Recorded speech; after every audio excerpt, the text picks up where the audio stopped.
안녕하십니까. 자, 건축법 문제풀이 두 번째 하도록 하겠습니다. 28번 문제 보도록 하겠습니다. 자, 필로티. 보통, 지금 용어상은 필로티죠. 필로티 구조본이 바닥 면적에서 우리가 산입하지 않는 경우에 대해서 간략히 정리를 해 두시기 바랍니다.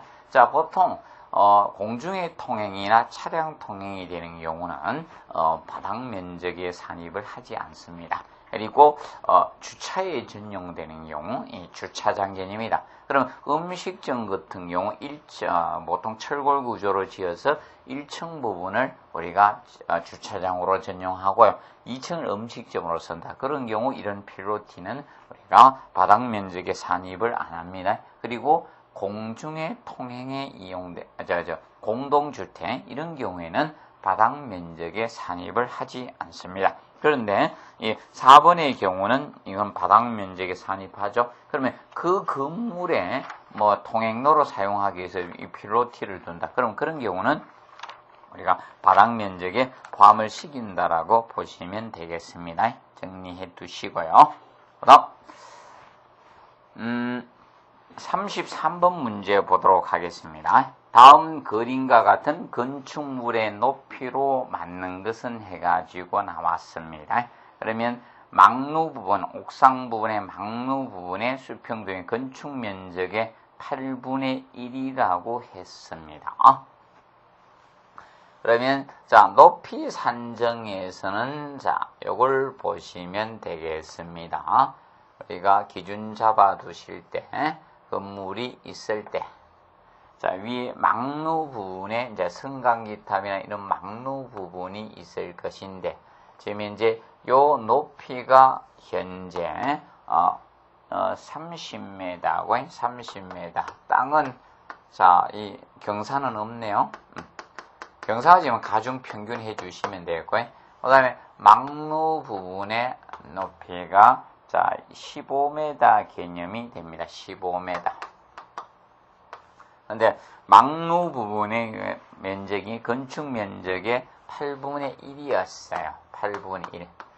자, 이 부분이 자, 이 막루 부분이나 승강기탑 부분이 건축 면적의 8분의 1 이하야, 8분의 1 초과야에 따라서 틀리죠. 그래서 8분의 1 초과가 됐을 때 자, 8분의 1 이하일 경우는 자, 조건부 산입입니다. 조건부 산입이고요. 근데 초과될 경우는 그냥 산입이죠. 모두 산입을 합니다. 그래서 기준 잡아 두시고요. 그래서 이제 조건부 산입이야, 일반 산입이야 보시면 되는데, 현재 8분의 1이니까 8분의 1 이하에 속하죠. 조건부 산입입니다. 그러면 그 막루 높이에서 마이너스 이런 막루나 승강기탑 높이에서 마이너스 12m 값을 한 나머지를 우리가 산입을 합니다. 이걸 건축물 높이에 산입을 하게 됩니다. 근데 8분의 1 초과가 될 경우는 일반적으로 자, 우리가 이제 산입을 하게 된다라고 보시면 되겠습니다. 봐두시고. 그러면 지금 현재 보시면 그러면 현재가 8분의 1 이하에 속하는 조건부 산입입니다. 그러면 30m에다가 플러스 15m 마이너스 12m를 공제해준 나머지 값을 산정하게 되는 겁니다. 그래서 높이가 여기 20m짜리네요. 20m입니다. 20m짜리입니다. 그러면 현재 보시면 그래서 막루 높이가 15m에서 한 30m 되는 줄 알았어요. 자, 그래서 20m 플러스 여기 되기 때문에 현재 보시면 그러면 3m죠? 그럼 23m 개념이 됩니다. 봐두시고요. 그래서 높이에서는 자, 조건부 산이니까 자, 우리가 그 8분의 2 할 때 틀려집니다. 그래서 층수 산입하고는 약간 차이가 있습니다. 층수하고는 약간 차이가 있는데, 층수에서는 8분의 1 이하이면 산입을 안 하고요. 8분의 1 초과가 되면 산입을 합니다. 층수에서는. 그래서 조건부 산입이 없습니다. 근데 8분의 2 할 때 높이에서는 조건부 산입이 된다는 것을 알아두시면 되겠습니다. 그리고 34번에 전용 주거지역 및 일반 주거지역을 제외한 지역에서 공동주택을 다른 용도와 복합해서 건축하는 경우 결과로 주상복합 건물이 되겠죠. 이런 경우에는 자 어떻게 할 것인가? 그것이 34번인데 지금 현재 위에는 공동주택이면서 아래는 저걸로 쓰고 있다는 거죠. 상가로 쓰고 있다는 겁니다. 여기는 상가고 여기는 공동주택을 쓰고 있다는 겁니다. 이때 공동주택의 높이 산정의 개념 바로 자, 이 공동주택의 하단 이 부분을 지표로 봐서 이것이 높이로 보겠다는 거죠. 이것을 건물 높이로 보겠다는 겁니다. 그래서 공동주택의 자, 가장 낮은 부분을 이걸 지표로 원래 지표면은 이거지만 이걸로 봐주겠다는 거죠. 그래서 명심하시기 바랍니다. 이 주상복합 건물 지었을 때, 자, 이 지표면 산정 개념에 약간 차이점이 있다는 거죠. 그리고 35번 문제 보시면 건축물의 면적, 높이 등의 산정 방법에 대한 설명으로 옳지 않는 것은 해가지고 나왔습니다. 그러면 1번에 자, 공동주택의 경우는 1층 필로티를 한 경우 자, 공동주택은 1층을 필로티로 했을 때 바닥 면적에서 필로티 구조에서 공동주택은 그 용도와 관계없이 바닥 면적에서 제외를 시켜서 산입하지 않습니다. 그리고 2번에 승강기탑, 자, 계단탑 등의 이 부분의 수평 투영 면적 합계는 건축 면적의 자, 8분의 1 이하일 때, 자, 우리가 산입을 하지 않습니다. 그래서 청수에서 어떤 조건이 안 주어진 주택법 사업계획 승인을 받은 이런 조건이 안 주어지면 기본이 8분의 1이에요. 주택법 조건이 주어지고 전용 면적 얼마 이하다, 85 이하다 이래 주어지면 그때 6분의 1이고 기본적으로 자 8분의 1을 기산점 잡고 있습니다. 8분의 1 이하냐 초과되냐 산입 여부를 따지게 됩니다. 6분의 1의 경우는 주택법 조건이 주어졌을 때가 됩니다. 주택법 안 주어지면 기본이 8분의 1이 된다는 점을 알아두십시오. 그리고 3번에 지붕마루 장식이나 꿀뚝은 높이 산정에서는 제외를 시켜주고 있습니다. 그래서 우리도 키 잴 때 있지 않습니까? 그러면 보통 여왕들 왕비하면 왕이 여우에 잔뜩 이렇게 올리죠. 그걸 키로 재지는 않지 않습니까? 그래서 그 장식들은 높이에는 포함되지 않습니다.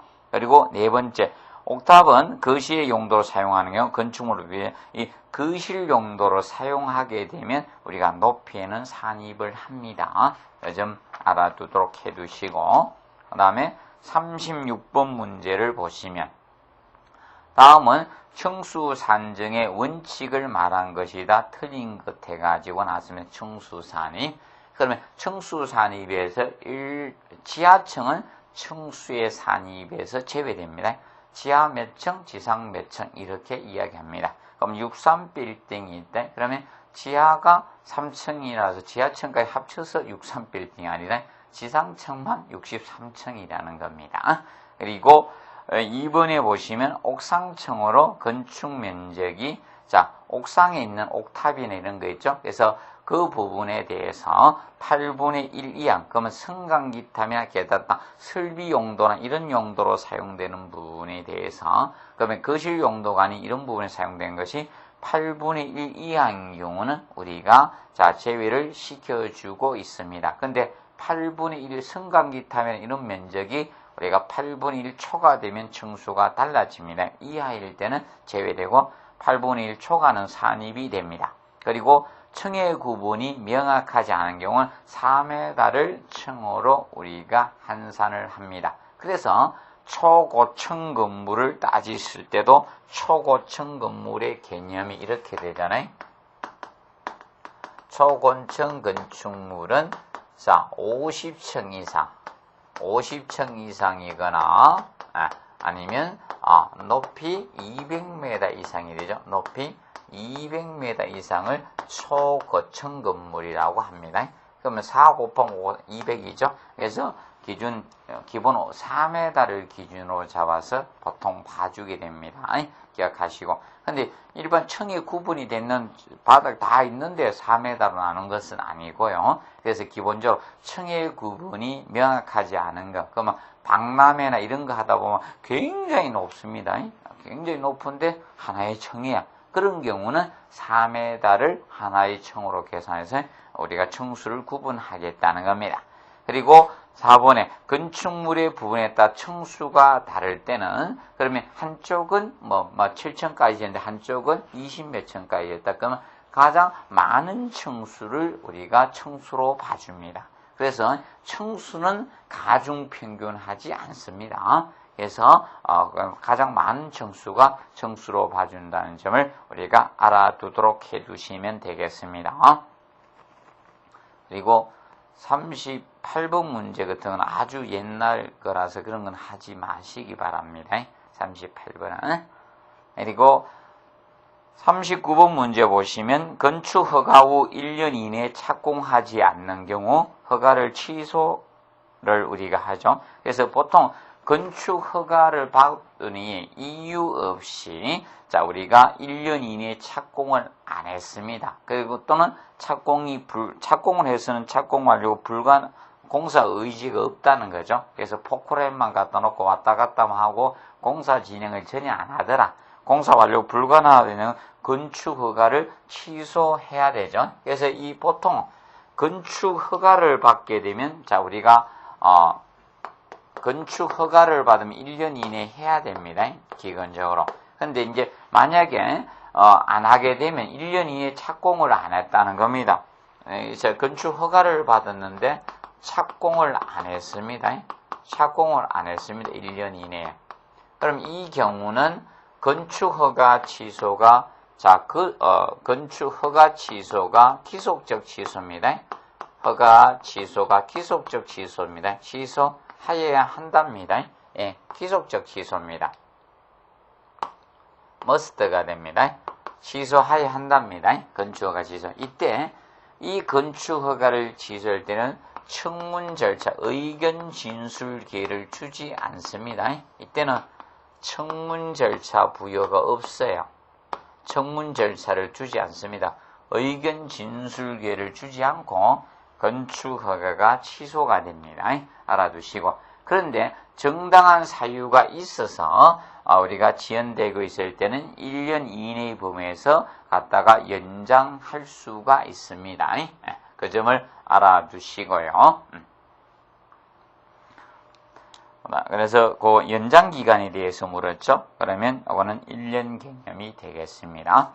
그리고 40번 문제 보시면 40번 문제 도시계획시설 도시군자를 넣어주면 됩니다. 도시군계획시설에 허가를 하는 가설건축물. 가설건축물은 허가 대상이 있고요. 그 다음에 신고 대상 두 가지겠죠. 가설건축물은 허가 대상과 그러면 도시군 계획시설이나 도시군 계획시설 예정지에서의 가설건축물은 허가 대상이 됩니다. 왜 허가 대상인가 하면 여기는 앞으로 도시군 계획시설 사업이 진행이 돼야 되기 때문에 허가를 받고 설치하는 겁니다. 도시군 계획시설이나 도시군 계획시설 예정지에서는 일반적으로 도시군 계획시설 사업이 시행이 되기 때문에 허가 대상이 됩니다. 일반 건축물은 신고 대상이, 가설 건축물은 신고 대상이지만 이런 것은 허가 대상에 놓여지는 것들이 바로 이유가 도시군 계획시설 사업이 시행이 돼야 되기 때문에 허가 대상으로 우리가 봐주고 있는 겁니다. 그러면 이거는 일반적으로 도시군 계획시설 사업에 대해서는 사업이 진행돼야 되니까 나중에 도시군 계획시설 사업이 시행되면 이걸 원상 회복 명령을 내릴 수 있어야 되거든요. 왜? 사업을 해야 되잖아요. 그래서 허가 대상으로 분류가 되고 있는 겁니다. 그리고 이 가설 건축물은 구조 제한을 두고 있는 겁니다. 철거가 쉬운 걸로 해야 됩니다. 그러면 사업 시행될 때 보통 시정 명령을, 원상 회복 명령을 내려서 원상 회복을 해야 됩니다. 안 할 경우에는 우리가 문제가 생길 수가 있죠. 그래서 허가 대상으로 분류가 되고, 그다음에 그때 철거 비용도 철거하는 본인 부담으로 철거를 해야 됩니다. 그렇기 때문에 철거가 어려운 구조로 해서는 안 됩니다. 그래서 철근 콘크리트 구조나 철근 콘크리트 일체식 구조로 해서는 안 된다는 게 쉽게 철거할 수 있는 걸로 우리가 해야 됩니다. 그런데 원상회복 명령을 내리는데 만약에 저걸 안 하잖아요. 원상회복을 안 하면 행정대집행으로 인해서 우리가 하기 때문에 그래서 이 구조의 제한을 두면서 허가를 받도록 하고 있습니다. 그래서 철근 콘크리트 구조나 철근 콘크리트 구조가 아니어야 됩니다. 그리고 존치기간 제한을 두고 있습니다. 기본은 3년인데 그런데 연장은 가능합니다. 도시군 계획시설 사업이 시행되기 전까지는 연장은 할 수가 있습니다. 그리고 층수가 3층 우리가 이하야 되고 보통 4층 이상부터는 허가를 보통 안 하도록 되어 있습니다. 그리고 분양을 목적으로 해서는 안 되겠죠. 그래서 그 1번 개념은 틀렸습니다. 봐두시면 되겠고요. 그 다음에 41번에 보시면 신관 가설 건축물의 존치기간 연장하고자 하는 경우 존치기간 만료부터 며칠 전까지 우리가 신고해야. 그러면 이거 허가 대상하고 신고 대상이 약간 차이가 있습니다. 그러면 우리가 신고 대상일 경우 가설 건축물 신고는 연장하려면 7일 전까지 신고하면 돼요. 7일 전이고 7일 전이 됩니다. 그런데 7일 전까지 신고하면 됩니다. 신고하면 되는데 허가 신청, 허가 대상일 때는 틀려집니다. 허가. 가설 건축 허가 대상일 경우는 14일 전까지 허가 신청을 해야 됩니다. 허가 대상 가설 건축물은 14일 전까지 허가 신청을 해야 되고 신고 대상 7일 전까지 신고하면 됩니다. 그래서 허가 대상하고 같이 여러분들이 간략히 알아두시면 되겠습니다. 봐두시고 그 다음에 43번 문제 보시면 건축물의 시공 과정에서 건축물의 높이가 100m일 때 허용된 높이 오차의 한계는 몇 m인가 해놨습니다. 건축물의 높이니까 그래서 43번 문제는 건축물의 높이 허용 오차는 건축물의 높이 허용 오차는 일반적으로 허용 오차는 이것이 몇 퍼센트? 2%죠. 2%를 초과해서 하는데 2%고요. 허용 오차는 2%면서 이것이 1m를 초과할 수가 없어. 2% 한 것이. 그럼 일부러 어긴다는 거죠. 그러면 일부러 높이 지을 수 있고 연면적을 늘릴 수가 있어요. 그러니까 2%고 1m, 높이 1m를 초과할 수 없습니다. 1m를 초과할 수 없습니다. 초과를 금하고 있습니다. 일부러 고의로 2% 오차를 낼 수가 있기 때문에 그 2% 한 값이 1m를 초과할 수, 최대치가 1m입니다. 2% 이래는 하되 최대치가 1m가 됩니다. 그럼 예를 들어서 10m 건물이었어요. 10m 건물이 2% 하면 얼마 안 되죠? 그래서 차이가 있는 거죠. 그래서 여기 보시면 그런데 현재 건물이 100m입니다. 건물로 비해 100m인데 2%는 0.0이잖아요. 100%가 1이니까 2%는 0.0이니까 곱하면 2m가 되잖아요. 그럼 2m 하면 안 된다는 거예요. 1m를 초과할 수 없습니다. 최대는 1m 개념이 된다는 겁니다. 값을 산정해서 1m를 넘으면 1m만 해야 되고, 그래서 개념을 혼돈해서는 안 됩니다. 허용오차 기본이 2% 내에서 하되, 그것이 1m를 초과할 수는 없다는 겁니다. 그러면 현재 계산에 의해서 2% 하면 2m가 되지만, 이 경우 2m를 하는 것이 아니라 1m가 최대치가 된다는 겁니다. 그래서 악용을 방지하기 위해서 고의적으로 2%를 해서 그러면 예를 들어서 500m짜리다 건물이 500m짜리 2% 무진장 차이가 있다는 겁니다. 그렇기 때문에 그것을 제한을 하기 위해서 오차를 갖다가 두고 있다는 점 보시고 그래서 밑에 보시면 그래서 프로떼진 이렇게 공부하시면 됩니다. 건축선 후퇴거리, 건축물 인적거리 3%죠. 그리고 용적률 1%, 건폐. 그래서 용적률하고 건폐율이 건폐율은 0.5%고 용적률은 1%가 됩니다. 그런데 거기 보시면 용적률은 근데 그 1% 한 것이 연면적 30제곱미터 초과할 수는 없다는 겁니다. 연면적 30제곱미터. 그럼 예를 들어서 연면적이 1만 제곱미터였다 또는 10만 제곱미터였다 이겁니다. 거기 1%는 굉장히 크다는 겁니다. 그래서 연면적 10만짜리 건물을 지을 때 허용오차는 최대치가 30제곱미터 초과할 수 없다는 겁니다. 그때 1% 계산을 안 하겠다는 겁니다. 1% 계산한 값이 30제곱미터가 초과되면 30제곱미터가 최대란 겁니다. 그러면 건축 면적도 똑같습니다. 0.5% 건폐율도 0.5% 이내로 하되 그 면적이 5제곱미터를 초과하면 5제곱미터가 된다는 점을 우리가 알아두시고 그래서 이제 프로떼지 외울 때는 이렇게 외우시면 됩니다. 앞에서 건축선 후퇴거리하고 이제 후퇴 거리 나오죠. 그래서 이 거리하고 거리 개념의 문장이 나오거든. 그 다음에 거기 뭐가 있는가 바닥판 두께 벽체 두께 두께가 나와요. 두께 바닥판 두께 벽체 두께 요거는 3%입니다. 거리의 두께는 3%입니다. 3%고 나머지 높이라든지 건축물 높이 그리고 반자 높이 평면 길이 그래서 이런 게 높이라든지 길이라든지 예를 들어서 거기 보면 평면 길이 그래서 반자 높이나 길이나 그 다음에 딱 하나만 출구 너비죠. 너비 요 경우 그래서 2자로 끝날 때 이때는 2%입니다. 2%가 됩니다. 2자로 끝나면 2% 거리의 두께는 3% 이렇게 보시면 되겠습니다. 그러면 건폐율이 0.5%고 용적률이 1%고 그 다음에 2% 3%짜리가 있다는 점입니다. 그 점을 우리가 알아두시면 되겠습니다. 정리하시고요.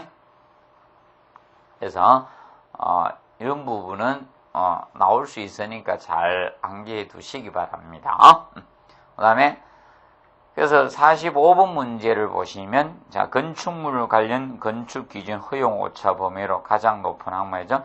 그럼 높이는 2로 끝나니까 2%죠. 출구의 너비 2%, 평면 길이 2%입니다. 그리고 바닥판 두께는 3%가 되겠습니다.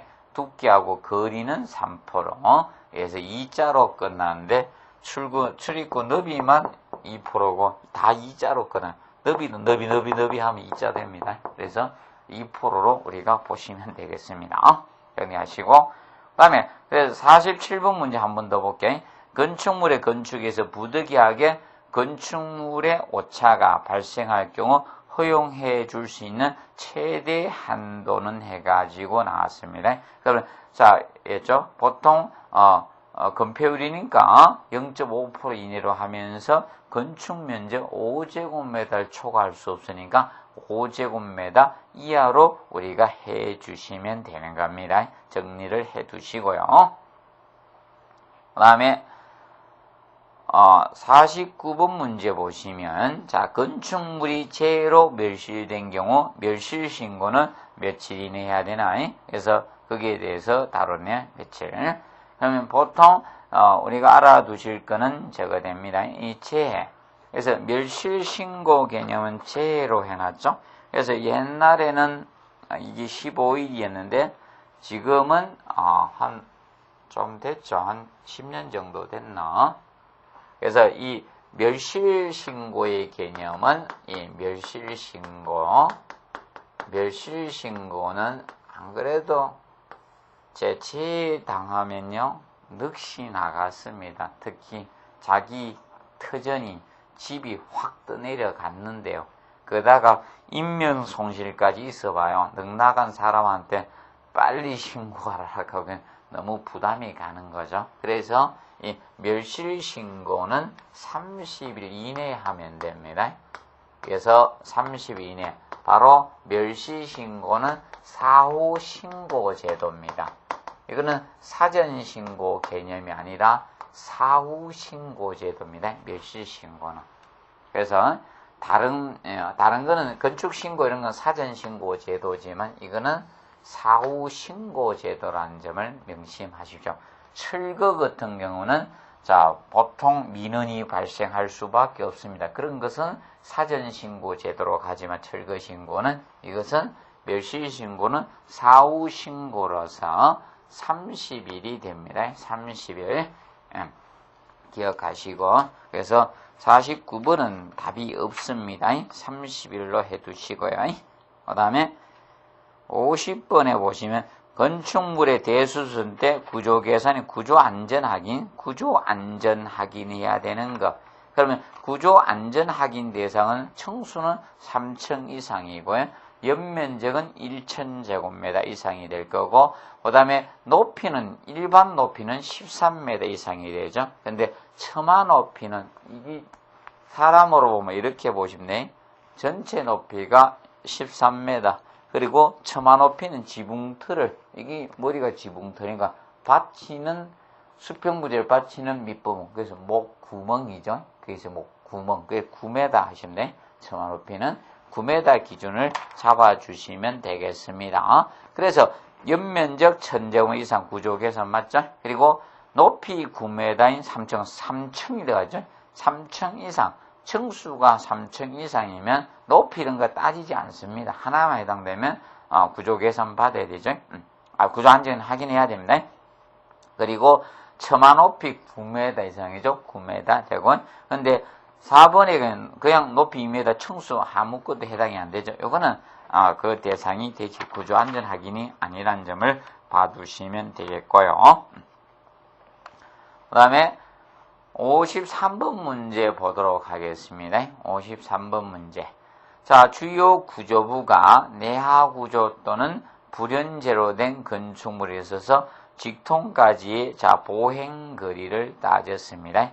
그러면 어떤 주요 구조부나 이런 게 재료의 조건이 안 좋아지면 기본 원칙은 보행 거실의 각 부분으로부터 기본 계단까지 이격거리가 보통 보행 거리가 30m 이하로 잡고 있었죠. 잡는데 그런데 주요 구조, 내하 구조나 이런 불연재료 조건이 주어지면 50m가 되겠죠. 50m 이하로 해주시고 만약에 거기에 16층 이상의 공동주택이 주어지면 40m 이하가 되었습니다. 그래서 매다 헷갈리면 안 된다. 자, 정리를 정확히 해두시면 되겠습니다. 그래서 만약에 주요 구조가 내하 구조 조건이 안 주어졌을 경우는 기본 1번에 30m 개념이 됩니다. 그런데 만약에 16층 이상의 공동주택이 주어졌을 때는 2번에 40m가 되겠고, 그런데 그런 조건이 안 주어지면 50m가 되겠죠. 그 점 문제 봐두시고요.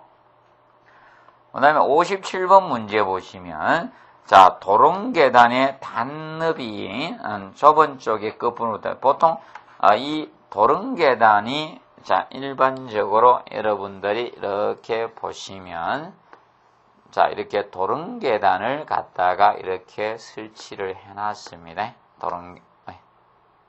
도롱계단을 이렇게 설치를 해놨습니다. 해놓게 되면, 이렇게 해놨을 때, 일반적으로 도롱계단의 이제 폭을 측정할 때는 바로 여기 좁은 쪽에서 30cm 기준 잡죠. 사람이 딱 옆에 대고 이렇게 내려가야 되다 보니까, 일반적으로 30cm 지나 요걸 도롱계단의 너비 폭을 기준 잡는 것이 되겠죠. 그래서 봐두시면 되겠고요. 문제 보시고 그 다음에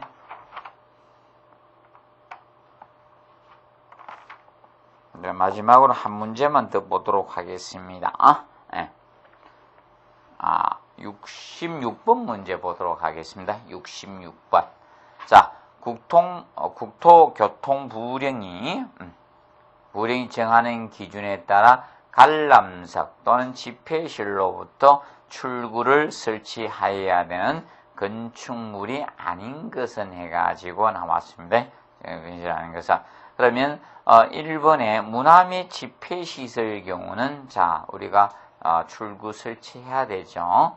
그래서 기준에서 기준을 잡아두시면 되고, 그래서 많은 사람들이 운집하는 경우는 우리가 그 대상에 해당됩니다. 그런데 문화 및 집회시설에서 주의하실 거는 저거는 예외다.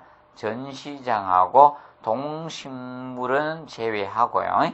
그래서 이 문화 및 집회시설은 동식물원하고 전시장에 대해서 조금 주의해 주시면 되겠습니다. 그리고 2번의 경우는 자 이거죠. 장례식장이나 아니면 일반 종교시설. 그래서 앞에 의료시설 중은 없애주시고요. 의료시설 등은 없애주고 그냥 장례식장 이거 해당되고, 그리고 위락시설의 경우도 바로 이걸 해야 되죠. 관람석이나 집회 출구 설치에 대해서 규정을 하고 있습니다. 봐두시면 되고, 위락시설 봐두시면 되고, 그리고 그다음에 이제 설치해야 되는 대상이 무엇인가 하면 이것이 이제 설치 대상이 되죠. 보통 제2종 근린 생활시설 중 제2종 근린 생활시설 중 보통 공연장이나 종교 집회장, 공연장하고 종교 집회장. 자, 이 경우도 대상에 해당이 됩니다. 요거 하고, 그 다음에 종교시설은 당연히 들어가겠죠. 얘도 들어가는데 종교시설 이런 거에 대해서는 자 우리가 바로 적을 규정을 찾고 있습니다. 그래서 관람석 또는 집회시설 출구를 설치해야 되는 해당이 됩니다. 안전을 위해서 이런 부분은 그걸 설치하도록 규정을 하고 있다는 점 우리가 알아두시면 되겠습니다. 그 점 봐두시고, 그래서 기본적으로 이때 출구는 기본적으로 안여다지로 하면 위험합니다. 이때 이 출구는 안여다지로 해서는 안 돼요. 안여다지로 하면요, 사람들이 많이 운집하는 데는 보통 이겁니다. 보통 사람이 급하면 밀어야 되는데, 안여다지 미는데 뒤에 사람이 밉니다. 모르고. 그래서 감을 지르도 잘 하도 웅성거리으면 어떻고 그래서 보통 뒤에서 밀어가지고 문이 안 열립니다. 그래서 문제가 생깁니다. 그럼 문이 파괴되지 않으면 끝나는 겁니다. 아무도 탈출을 못합니다. 그렇기 때문에 이 위급시를 대비해서 이 안여다지로 설계해서는 안 됩니다. 그러면 자재문 내지 방여다지 형태로 설계가 되어야 된다는 점을 기억을 해두시고, 그래서 안여다지는 안 된다는 측면을 봐두시고, 그래서 지금 현재 이 출구에 대해서는 간략히 한번 봐두도록 해주시기 바랍니다. 그래서 여기에서 이제 마무리하도록 하겠습니다. 그래서 수험생 여러분 시험 잘 보시기 바랍니다. 자, 수고하셨습니다.